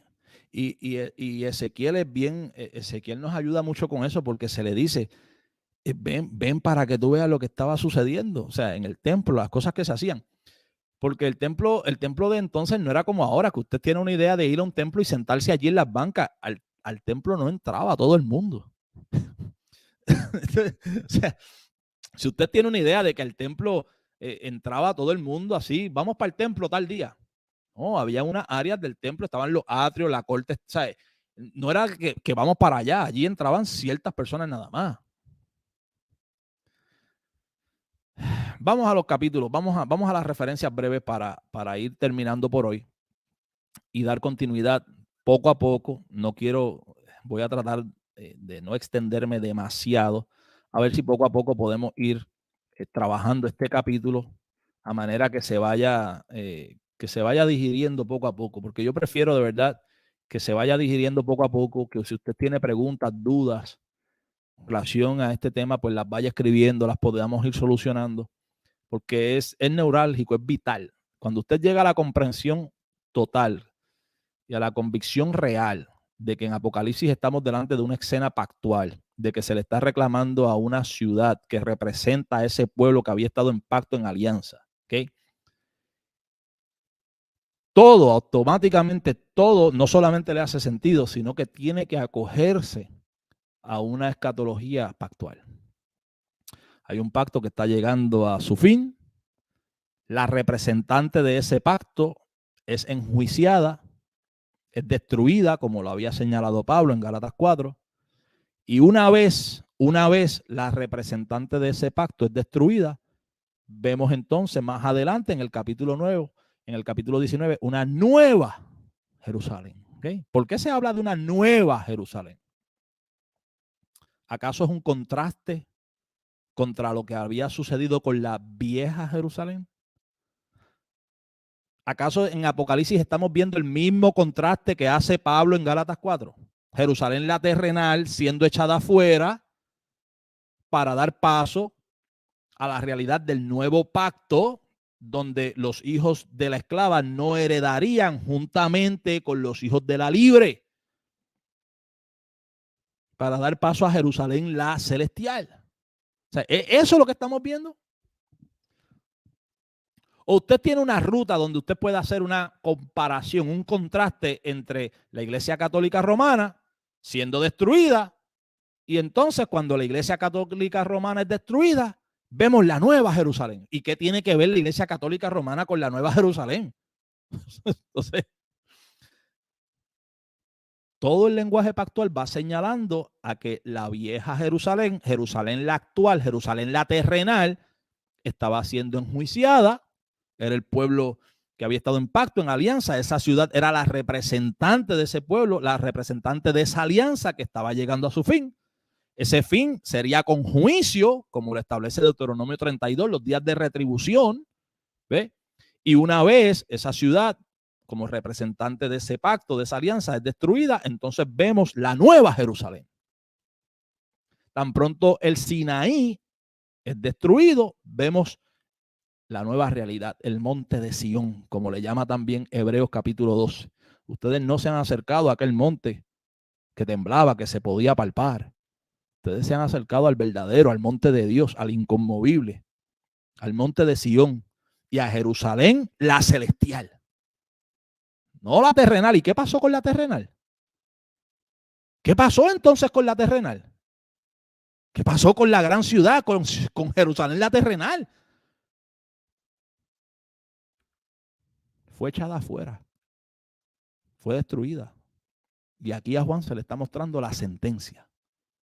que hubo y que vino contra ella. Vamos a leer. Capítulo 51 de Jeremías es sumamente importante porque aquí vamos a ver los juicios que en un momento dado se dieron contra Babilonia. ¿Okay? Babilonia fue el instrumento que Dios utiliza para traer juicio que había sido profetizado ya, para traer juicio sobre Judá. Se da la cautividad de Judá y luego de que Dios utiliza a Babilonia para traer juicio sobre su pueblo, entonces trae a Ciro y al imperio de los medos y los persas para traer juicios sobre Babilonia. Porque se les fue la mano, como decimos nosotros. Se excedieron en ese juicio contra Judá. Se excedieron en la destrucción del templo, se excedieron en unas cosas. Dios los utilizó como una herramienta de juicio contra Judá. Pero entonces luego utilizaría a los medos y a los persas para traer juicio sobre Babilonia. ¿Ok? Pero recuerden que ahora esta ciudad del capítulo 17 de Apocalipsis no solamente se ha convertido en una Sodoma, en un Egipto, sino que también se ha convertido en Babilonia. ¿Ok? Así que ese capítulo 51 de Jeremías va a ponerle usted en perspectiva de dónde sale el lenguaje de Babilonia que estamos viendo ahora en Apocalipsis 17. O sea, no es porque le da la gana de decirle Babilonia. No, hay un trasfondo detrás de esto. Hay una correlación. ¿Ok? Vamos a esos primeros versículos para que ustedes vean, sobre todo el versículo 13 y el versículo 7, que son las primeras referencias que vemos en Apocalipsis. ¿Ok? Tú, la que moras entre muchas aguas. ¿Ok? Esa es la expresión que se habla, que se le da a Babilonia. ¿Ok? Viene palabra de Dios en contra de Babilonia en aquel tiempo. Y ahora en el capítulo 17 vemos que la ramera está sobre las muchas aguas. Ahora, hay diferentes maneras de interpretar. Esta ciudad, Jerusalén, se había convertido en una Babilonia. Y se utiliza la misma referencia de que moraba entre muchas aguas o que estaba sobre muchas aguas, como la vemos ahora en el capítulo 17 de Apocalipsis. Otra interpretación también es que las muchas aguas representan al imperio romano, muchos pueblos, muchas lenguas, naciones dentro del imperio romano. Y la mujer no es parte, no se dice tú que eres de las aguas, no. Tú que estás sobre ellas, o sea, tú estás sobre el imperio romano, tú cabalgas sobre la bestia, que es lo que vemos, la relación de la mujer y el imperio es que la prostituta está montada, está cabalgando sobre la bestia, que es sencillamente lo que decía también Apocalipsis capítulo 13, que la segunda bestia, la que subía de la tierra, el falso profeta que tenía apariencia de cordero, pero hablaba como dragón, no ejercía autoridad inherente, sino que ejercía la autoridad de la primera bestia en presencia de ella. Esa era la realidad histórica de Jerusalén. Por ahí estaba Cocucio preguntando, pero ¿qué argumentos históricos? Es que tienes que llevarlo a la realidad histórica. Jerusalén no tuvo autoridad inherente, inclusive no podía matar a Jesús. Tenía que llevar el caso delante de Roma. Allí vemos con toda claridad la bestia de la tierra que no tiene autoridad inherente, sino que la autoridad que ejerce, la ejerce en presencia de la primera bestia, en presencia del imperio romano. ¿Okay? Es lo que estamos viendo acá. Así que la referencia de las muchas aguas, de las dos formas, identifica o hace correlación con Jerusalén, la nueva Babilonia, que en sentido espiritual se le llama también Sodoma, Egipto. En el versículo 7 de Jeremías 51 vemos otra referencia que también la vamos aquí leyendo en el capítulo 17 de Apocalipsis. Copa de oro fue Babilonia en la mano de Jehová, que embriagó toda la tierra, de su vino bebieron los pueblos. Se aturdieron por tanto las naciones. Copa de oro fue Babilonia en la mano de Jehová, que embriagó toda la tierra, y de su vino bebieron los pueblos, se aturdieron por tanto las naciones. ¿Qué estamos viendo en Apocalipsis? Que esta ramera que ha fornicado con los reyes de la tierra, ¿ok? Ha embriagado con el vino de su fornicación a los moradores de la tierra. ¿Ok? Lo mismo que se dice en Jeremías 51 de Babilonia en aquel momento, son las imágenes que comienzan a aplicarse ahora sobre esta prostituta, que en el capítulo 16 ya comienza a darnos esas pistas y a darle relación o darle una tónica a esa Jerusalén, llamándole entonces esa nueva Babilonia. Que en el 17 sencillamente se da continuidad al relato. ¿Ok? Así que esas referencias de esos primeros versículos donde esta ramera ha embriagado con el vino de su fornicación a los moradores de la tierra proviene de Jeremías. Jeremías capítulo 51, versículo 7. Y probablemente si usted está leyendo una Biblia de referencia, no tiene que ser ni de estudio, lo va a llevar allí, le va a identificar que hay una referencia bíblica allí. ¿Ok? Y en el versículo 13 también estamos viendo el asunto de las muchas aguas. Vamos a pasar rápidamente a la vestimenta. ¿Ok? A la vestimenta. Saludamos a Dimensión. Dice, pues no es la China roja. Sí, hay bastante referencia.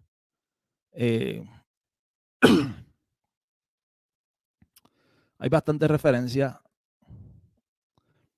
en Isaías, Jeremías, Ezequiel. El lenguaje está allí. Sencillamente tenemos que buscarlo. El lenguaje está allí. Hugo Albornoz insulta a los católicos romanos y les dice que son las rameras. Sí, porque eso es lo que se ha enseñado. Y el pentecostalismo de Hugo Albornoz es bien, yo no sé cómo le llamen en su país o en esos países. Por acá en el Caribe se le llama eso pentecostalismo rajatablas. O sea, es un pentecostalismo agresivo, fuerte, bruto en todo el sentido de la palabra realmente. Y en parte sí, eso se ha enseñado.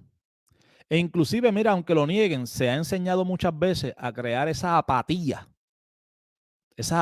contra la Iglesia Católica Romana y contra los católicos porque ellos son las rameras. Y eso no solamente es de los dispensacionalistas, futuristas, eso se lo debemos también en parte al movimiento de la Reforma Protestante, ¿okay? Porque dentro de su contexto y ellos que pues venían saliendo de la escatología católica, que trabaja prácticamente bajo un lente historicista, pues ellos entendían que el papado tenía que ver con el anticristo, lo relacionaban con el anticristo. Que el papa era el hombre de pecado, o el anticristo, la encarnación del hijo de Satanás. O sea, cuando usted tiene un Martín Lutero que peleaba con el diablo y le decía al diablo que le lamiese el trasero, ¿okay? Y ese es el gran reformador Martín Lutero. Desquiciado, trastornado, diciéndole al diablo que le lama el trasero. Y muchos de ellos comenzaron a señalar al papado como el movimiento anticristo, como el sistema anticristo, y el papa como el anticristo, la persona o la personificación del engendro de Satanás. La iglesia, la institución religiosa como la gran ramera. Entonces, toda esa herencia que se fue arrastrando de donde surgen las iglesias reformadas tradicionales, ¿no? Las iglesias presbiterianas, luteranas, anglicanas, y luego pues van surgiendo otras tendencias, las iglesias bautistas, iglesias metodistas. Todo esto ya hace parte del protestantismo y de un gran sector del pueblo evangélico, y por lo tanto se viene arrastrando con ese pensamiento de que la gran ramera es la iglesia católica romana. Pero cuando usted analiza Apocalipsis en su contexto y comienza a trazar escritura con escritura, usted dice, Pero es que aquí la Iglesia Católica Romana no pega por ninguna parte. Sí, la Iglesia Católica Romana no surge hasta después de Nicea y Constantino comienza a dar un poco de lo que vino a dar paso entonces a lo que eventualmente fue el inicio de la Iglesia Católica Romana. Eso llegó mucho después. Eso es una institución que no tiene absolutamente nada que ver con todo este lenguaje pactual, con una ciudad que era la representante de esa alianza, de ese pacto que sería echado fuera. O sea, absolutamente nada. Y no estoy de acuerdo, o sea, yo no estoy de acuerdo con muchas cosas que postula la Iglesia Católica Romana, con otras cosas sí. Pero eso no me puede llevar a mí a automáticamente decir, la gran ramera, la Iglesia Católica Romana. Pero lamentablemente esa es la idea que yo creo que goza de mayor popularidad. Es una tragedia escatológica que la mayor parte del pueblo evangélico piense que la gran ramera de Apocalipsis es la Iglesia Católica Romana. Es una tragedia, es una locura total. ¿Okay? Sí, mano, sí. Yo pensaba en eso, yo decía, wow. Y usted lee los escritos y las cosas que decía Martín Lutero y las peleas que tenía con el diablo y usted dice, Martín Lutero estaba loco, el tipo estaba desquiciado, tipo, tenía unas peleas bien fuertes con el diablo, le decía cosas bien fuertes al diablo y al Papa y todo eso.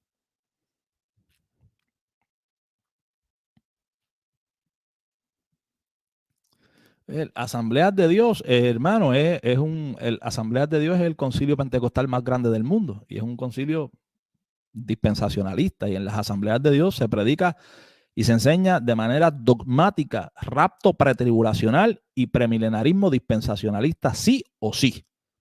Robert Menzies fue expulsado de las Asambleas de Dios por presentar un libro con una propuesta escatológica desde la perspectiva milenarista. Fue expulsado de las Asambleas de Dios. ¿Okay? No vacile. Pero esa está buena, G.J. Lutero. Sí, este tipo se pasa. Leina, así no hay seriedad. DJ Lutero. Dios mío, qué locura. Vamos rapidito para que ustedes vean algo, mire. Capítulo 25 de Éxodo, versículo 29. Harás también sus platos, sus cucharas, sus cubiertas y sus tazones. En inglés, los bowls o las copas, con que se libará de oro fino, las hará. O sea, las ofrendas líquidas serían ofrecidas en esos tazones, en esas copas de oro. Copas de oro. ¿Quién las tendría en su mano para hacer la libación? El sacerdote. Entonces, estamos viendo que esta ramera tiene una copa de oro en su mano, un cáliz de oro, y automáticamente usted ve la imagen que Hollywood y que el dispensacionalismo le ha vendido en el internet. Usted ve la Iglesia Católica, mira el Papa levantando la copa de oro, ahí está la gran ramera. Entonces, yo digo que es como que es una trastada que como decíamos nosotros cuando éramos pentecostales, es una treta de Satanás, es una mala jugada que le ha hecho el diablo para engañar al pueblo evangélico. O sea, vamos a distorsionar la identidad para que no puedan comprender la verdad de las escrituras. Vamos a ver que ellos van a ver allí que se trata de la iglesia romana, pero no van a poder entonces descifrar la realidad de que en efecto se trataba del liderato religioso, de la cúpula religiosa de Jerusalén, que estaba representada en esa ciudad. ¿Okay? Esa copa de oro en su mano no era nada raro. Era la copa de oro que utilizaba el sacerdote para ofrecer las libaciones. Lo dice ahí, usted tiene, lo que pasa es que tenemos otro problema. Se lee muy poca escritura y se lee muy poco Antiguo Testamento. Por lo tanto, como lo desconocemos, se dice, pues tiene que ser la Iglesia Católica. Mira, la copa de oro. Que la copa de oro la cargaba el sumo sacerdote, ¿ok? Del sistema religioso de Jerusalén. Nada que ver con la Iglesia Católica Romana. Vamos un poquito a ver sobre la vestimenta y con esto nos despedimos. Éxodo 28. ¿Okay? Les recuerdo que estamos apenas comenzando. Esto es un toquecito, un toquecito aquí, un toquecito allá. Y recomendarle la lectura. Quiero que ustedes lean eso en su casa. ¿Ok?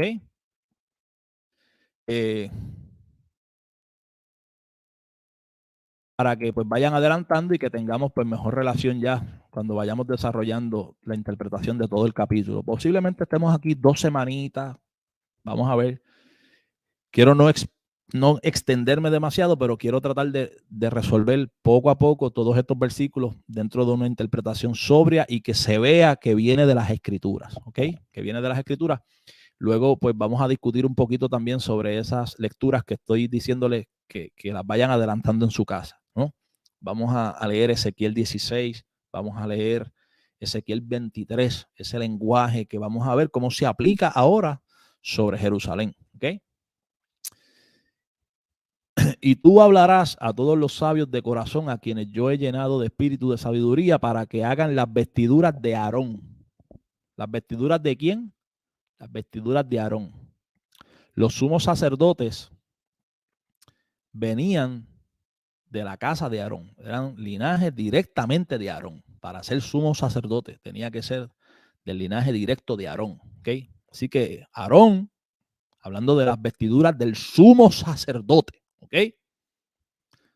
Las vestiduras que harán son estas: el pectoral, el efod, el manto, la túnica bordada, la mitra y el cinturón. Hagan pues las vestiduras sagradas para Aarón, tu hermano, y para sus hijos, para que sean mis sacerdotes. ¿Okay? Estamos leyendo en Éxodo. Esto no es la Iglesia Católica Romana. Esto eran los sacerdotes del pueblo que estaba en pacto y en alianza con Dios. ¿Ok? Tomarán oro, azul, púrpura, carmesí y lino torcido, escarlata, púrpura, carmesí, oro. ¿Ok? Y harán el efod de oro, más oro. Ustedes van a recordar que siempre se dice, no, mírala ahí, la prostituta está bañada de oro. Esa es la Iglesia Católica Romana que tiene mucho oro, mucho oro. Entonces pasan por alto todo el contexto que viene trabajando, todo el contexto pactual que viene trabajando Apocalipsis. Y parece que también ignoran que precisamente los sumos sacerdotes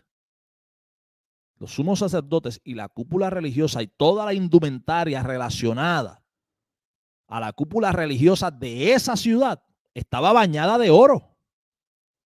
Toda la indumentaria, todo estaba enchapado en oro, todo tenía carmesí, todo tenía azul, todo tenía púrpura, escarlata, todo. Los colores que estamos viendo, los colores de la gran ramera, son exactamente los colores de la indumentaria sacerdotal y de la vestimenta sacerdotal. ¿Okay? En otras palabras, Juan está viendo que esta gran prostituta está vestida como el sumo sacerdote. Está vestida como el sumo sacerdote. Inclusive tiene la insignia en la frente. Lo único que el sumo sacerdote tiene una insignia que dice santidad a Jehová. Y esta ramera, aunque está vestida de sumo sacerdote, es una fornicaria, es una ramera, es una gran prostituta, que en lugar de tener una insignia en su frente que dice santidad a Jehová, estamos delante de una imagen que es una antítesis, y lo que tiene es un nombre blasfemo: Babilonia la Grande, la madre de las rameras. ¿Ve? Es el contraste, es la antítesis contra las imágenes de ese pueblo que estaba en pacto y en alianza con Dios. No tiene nada que ver con la Iglesia Católica Apostólica Romana. Púrpura, carmesí, lino torcido, de obra primorosa. Tendrá 2 hombreras que se sienten a sus extremos, y así se juntará. Y su cinto de obra primorosa, obra detallada, estará sobre él. Será de la misma obra, parte del mismo, de oro, más oro, azul, púrpura, carmesí, lino torcido.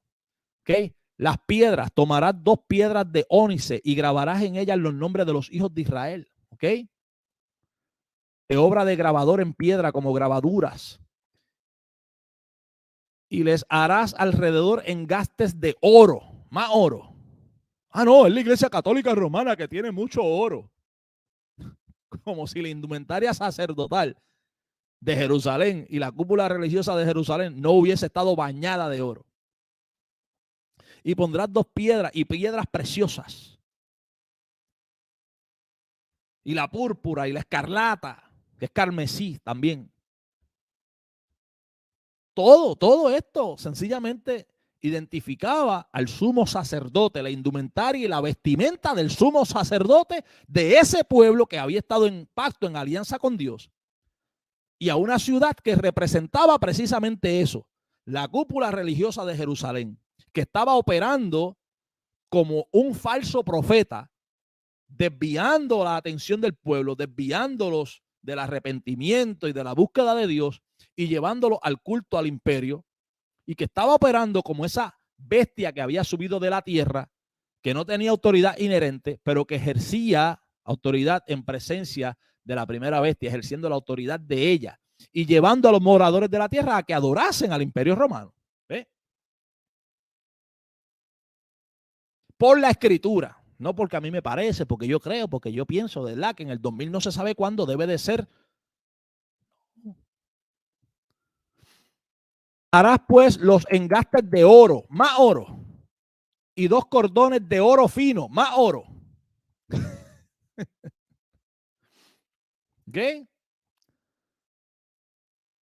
Harás asimismo el pectoral del juicio de obra primorosa, lo harás conforme a la obra del efod de oro, más oro, azul, púrpura, escarlata, carmesí, también se llama escarlata. Ah, no, Moisés, tiene que ser la iglesia católica romana porque ahí se ve clarito, mira, oro, escarlata, púrpura.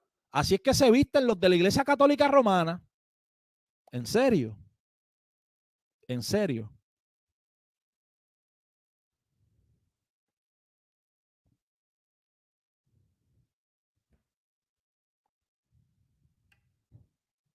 Y vuelvo y digo, no estoy defendiendo, que conste, no estoy defendiendo la iglesia católica. Yo no soy católico, ¿ok? Yo no soy católico romano. Pero no podemos utilizar eso como...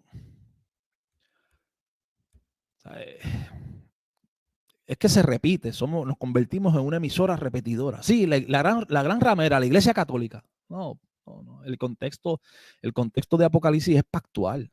El contexto es pactual. Habla de una ciudad. La ramera es una ciudad. La mujer, el ángel le dice, es la gran ciudad. Y esa ciudad estaba representando ese organismo religioso que actuaba como un falso profeta, que llevaba a los moradores de la tierra a adorar al imperio romano, la primera bestia que había subido del mar, o la cuarta bestia del libro de Daniel, ¿ok? Que tenía 7 cabezas y 10 cuernos, lo vamos a ver más adelante. Y la vestimenta, la indumentaria, la descripción que se viene haciendo durante esos primeros versículos, claramente ya nos van identificando que a esa mujer que se le llama prostituta, la gran prostituta, que ya se había dicho de ella, que se había convertido en una Sodoma, en un Egipto, que también se había convertido en un Babilonia, que se utiliza la imagen de la invasión a través de el Éufrates, porque fue de la manera en que Babilonia en un momento dado fue invadida. ¿Eh? Ahora se está señalando a esa misma ciudad, a ese mismo organismo. Y cuando comenzamos a hacer el contraste y la búsqueda, el trabajo periodístico desde las escrituras, no desde lo que dice Gary Lee, de lo que me dijeron en la iglesia, el dispensacionalismo, el instituto de Mispa, no, desde las escrituras, es que está retratado. Toda la indumentaria proviene de allí. El oro está bañada de oro, bañada, ¿ok? Piedras preciosas montadas en engastes de oro, ¿ok? Las piedras grabadas, trenzas de oro fino, pectoral con anillos de oro, más oro, ¿ok? Ese capítulo 28 está lleno, lleno de oro, lleno. ¿Y qué leemos entonces en Apocalipsis? La mujer estaba sentada sobre una bestia. La bestia era color escarlata, el mismo color que tiene el dragón del capítulo 12, que es la fuerza espiritual que domina sobre el imperio y que utiliza entonces las dos bestias, el imperio romano y la cúpula religiosa de Jerusalén. Llena de nombres de blasfemia, que tenía 7 cabezas y 10 cuernos. La que estaba llena de nombres de blasfemias, con 7 cabezas y 10 cuernos, no era la mujer, era la bestia, que era montada por la mujer. ¿Ok? Y la mujer, no la bestia, la mujer estaba vestida de púrpura, de escarlata.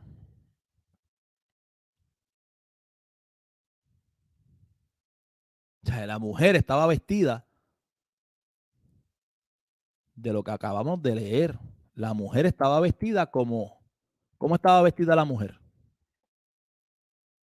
Si usted es un destinatario de esa carta en el primer siglo, usted es un destinatario de esa carta, usted está recibiendo la carta de Juan. Juan escribe, ¿ok? Yo que soy partícipe juntamente con ustedes en la tribulación, y comienza usted a leer la carta en el primer siglo y dice, la mujer está vestida de púrpura, escarlata, adornada de oro. Inmediatamente, ¿en quién podían ellos pensar? Ellos que conocían el Pentateuco, conocían la Torá, los profetas, que conocían lo que dice Éxodo, que conocían no solamente la escritura, sino que era parte del día a día, que ellos conocían cuál era la vestimenta de sus sacerdotes y del sumo sacerdote. ¿Ustedes creen que en el primer siglo, que todavía ni tan siquiera existía la Iglesia Católica Romana, los recipientes de la carta de Juan podían pensar que la mujer era la Iglesia Católica Romana, que todavía no existía? Lo que sí ellos podían ver era que la mujer estaba vestida como. La mujer está vestida como el sumo sacerdote.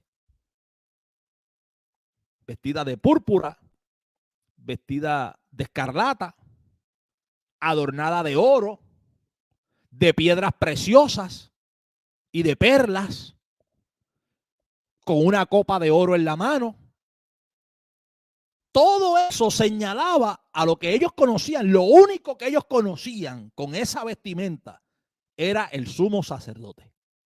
El único que podía estar vestido de esa forma, con una copa de oro en la mano para las libaciones, era el sumo sacerdote de ellos. ¿Ok?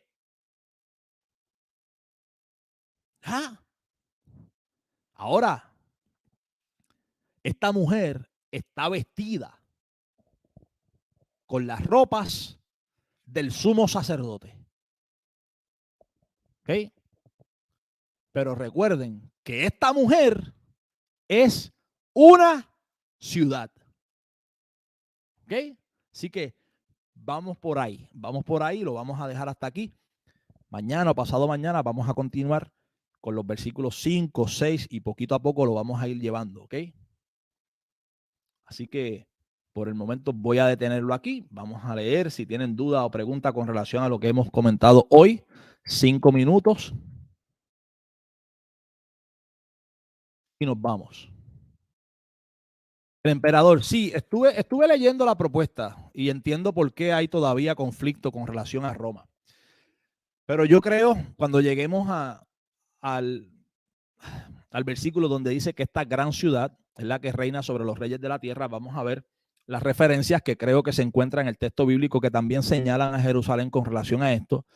Y yo creo que todo el sistema, todo el lenguaje que viene trabajando Apocalipsis, desde la perspectiva pactual, señala al pueblo que había estado en pacto y en alianza con Dios. No puede señalarme a Roma, al menos desde mi perspectiva. Otra cosa que veo en el capítulo 16, que es el capítulo que precede al 17 de manera inmediata, y que usted sabe que nosotros tenemos números, no capítulos, versículos, pero que el texto original no trae esta división. Pero tomemos la división en cuenta. En el capítulo 16 Hay un pueblo, hay una ciudad que viene en memoria de Dios. Búscate eso, trabaja con esa referencia de que en el Antiguo Testamento, una y otra vez, siempre, sin ninguna excepción a las reglas, cuando se hace la mención de que vino en memoria de Dios, es algo que está relacionado con el pueblo, no algo que está relacionado con cualquier otra nación, con ninguna, con ninguna. El autor o escritor Don K. Preston, en su libro ¿Quién es esta Babilonia? Who is this Babylon? Hizo un estudio con relación a esto, a este pasaje específicamente. Y la expresión de que vino en memoria, y hace un recuento de todas las entradas a través de todo el Antiguo Testamento, y nunca Dios hace memoria de alguna otra nación. Siempre tiene que ver con ese pueblo. Siempre tiene que ver con ese pueblo. Eso yo creo que es un dato bastante revelador. Y me parece un dato revelador el hecho de que en el capítulo 16 se está trabajando una antítesis con el pueblo que ha violado el pacto, con el pueblo que ha quebrantado los mandamientos, ha caído en desobediencia, y entonces sobre ese pueblo se están cumpliendo las cláusulas establecidas por su pacto. Deuteronomio 28. Tú rompes el pacto y sobre ti van a venir las plagas de Egipto. ¿Ok? Así que el hecho de que están viniendo las plagas de Egipto me parece que señala directamente el cumplimiento del pueblo que había estado en pacto, que había roto, había quebrantado el pacto, y a causa de su desobediencia ahora estaban recibiendo lo que el pacto y los estatutos del pacto señalaba que iban a recibir. No solamente, me parece a mí que no solamente se limita a Egipto. Y digo no solamente se limita a Egipto porque en el capítulo 11 también se hacía una comparación con Sodoma. Y ahora en el capítulo 16 me parece que se añade el elemento de que no solamente están fungiendo como una antítesis de lo que en un momento dado fue Egipto, sino que también se hace la mención del Éufrates, que es sumamente reveladora, porque el pueblo estaba cautivo en Babilonia cuando Babilonia fue invadido por Ciro precisamente a través del Éufrates. Y esta imagen y la mención de que a ellos se les refresque la memoria con relación a una invasión de ejércitos a través del Éufrates, automáticamente los iba a llevar a la historia cuando Babilonia fue invadida por Ciro a través del Éufrates. Y si estamos delante de una antítesis, de manera cuasi automática tenemos que entender que entonces esa Babilonia era Jerusalén, porque esa Babilonia era también el Nuevo Egipto, esa Babilonia era también Sodoma, esa Babilonia era también la gran ciudad. Entonces todo el contexto que vengo trabajando hasta el capítulo 17 me está señalando a Jerusalén, no me está señalando a Roma. Y bajo esa misma línea de pensamiento y tratando de ser consistente con esto, me parece a mí que hay más peso que favorece a Jerusalén sobre Roma.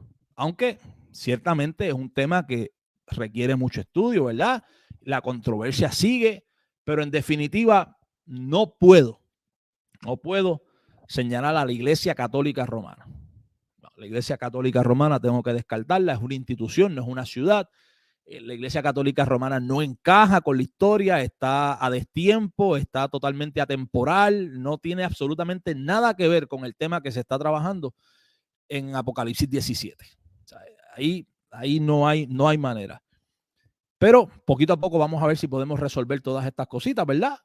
Yo no digo que mi interpretación sea la única, yo estoy tratando de ser consistente con las escrituras y haciendo una interpretación donde la escritura se corresponde con ella misma y la escritura nos va interpretando escritura. Vean que yo no estoy diciendo aquí, está sobre las aguas, quiere decir que las aguas, que es esto, no. La referencia de las escrituras. Tiene una copa en la mano, la referencia de las escrituras. La vestimenta que tiene, la referencia de las escrituras. ¿Ok?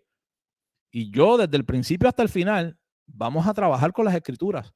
Claro está, en algún momento dado quizás necesite refuerzo de algún dato histórico, ¿no? Y si encontramos que hay algún refuerzo o que hay una laguna que podemos también utilizar un dato histórico, pues lo utilizamos. Por ejemplo, conocemos que Ciro invade a Babilonia a través del Éufrates, mayormente por los datos históricos. La Biblia en el libro de Daniel nos registra que sí, que había un festín, había una fiesta y aquella misma noche Babilonia cayó a manos de Ciro y que fue invadida por los medos y los persas. Pero los detalles y el asunto de el Éufrates, siendo precisamente la entrada de invasión, nos lo revela la historia. La historia general nos da la historia, nos da el dato. Y entonces vemos que es precisamente ese el elemento que se le está trayendo a memoria ahora en el capítulo 16 al pueblo que estaba en pacto y en alianza, diciendo: el sexto ángel derramó su copa sobre el río Éufrates para que éste se seque y entren los reyes de Oriente. Automáticamente el Éufrates secándose era una referencia de lo que había pasado en Babilonia. Ciro desvió el Éufrates y lo secó e invadió Babilonia y ellos fueron testigos de eso. Y ahora eso vendría sobre ellos. ¿Ve? Eso vendría sobre ellos. Eso automáticamente me señala a Jerusalén. No solamente se habían convertido en Sodoma, en Egipto, sino también en Babilonia. Y eso es lo que vamos a ver en el próximo video. Porque esta ramera, además de llamarse la gran prostituta, la gran ramera, esta ciudad de Jerusalén también se conoce como la Gran Babilonia. Así que vamos a dejarlo hasta aquí.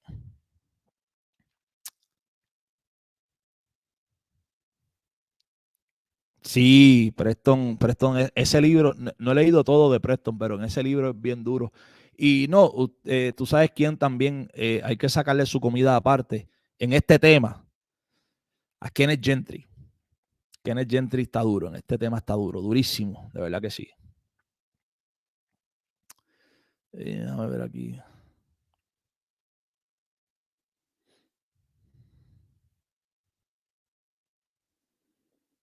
Saludamos al pastor Ángel Torres del canal La Verdad sobre la Mesa. Ayer estuvimos compartiendo por allá y con el pastor Gilberto Miguel Rufás también. Un video estuvimos trabajando, compartiendo con el pastor Ángel Torres, una iniciativa del pastor que creo que es muy buena, ¿verdad? Exponer los diferentes lentes de interpretación escatológica. Estuvimos hablando un poquito por allí sobre el preterismo parcial, preterismo total. Y pues como yo decía anoche, yo no convenzo a nadie. Yo trabajo la escritura y la presento, y el Espíritu Santo a través de la escritura debe de provocar en usted ese convencimiento, esa convicción y llevarlo a usted a un mayor estudio. Pero por lo menos pues nos complace saber que podamos presentar, dar a conocer otras posturas, otras líneas de pensamiento que no son tan populares, que no gozan de tanta popularidad dentro del pueblo evangélico, ¿no? Así que me tienen que excusar, ya me estoy quedando sin voz. Realmente ayer estuvimos en un maratón, más de 2 horas en el canal del pastor Ángel Torres. Hoy estuve hablando mucho también con diferentes hermanos en la fe y llevamos casi 2 horas por aquí. Ya me estoy quedando sin voz. ¿Okay? Dice el hermano Luis Antonio Herrera de Gracia, ese video en el canal La Verdad sobre la Mesa estuvo insuperable. Damos la gloria a Dios por eso y esperamos que sea de bendición, de ayuda y sobre todo de estímulo, que los estimule a ustedes, que los anime a estudiar más a fondo estos temas, ¿ok? Así que los espero por aquí mañana o pasado mañana para dar continuidad a este estudio sobre Apocalipsis 17, el tema de la gran ramera, ¿ok? Así que yo me voy a despedir de ustedes ahora, deseando que la gracia y que la paz de nuestro Señor Jesucristo esté con ustedes, esté con cada uno de sus hogares, con sus familias. Queden en paz y tengan todos buenas noches. Yo me despido.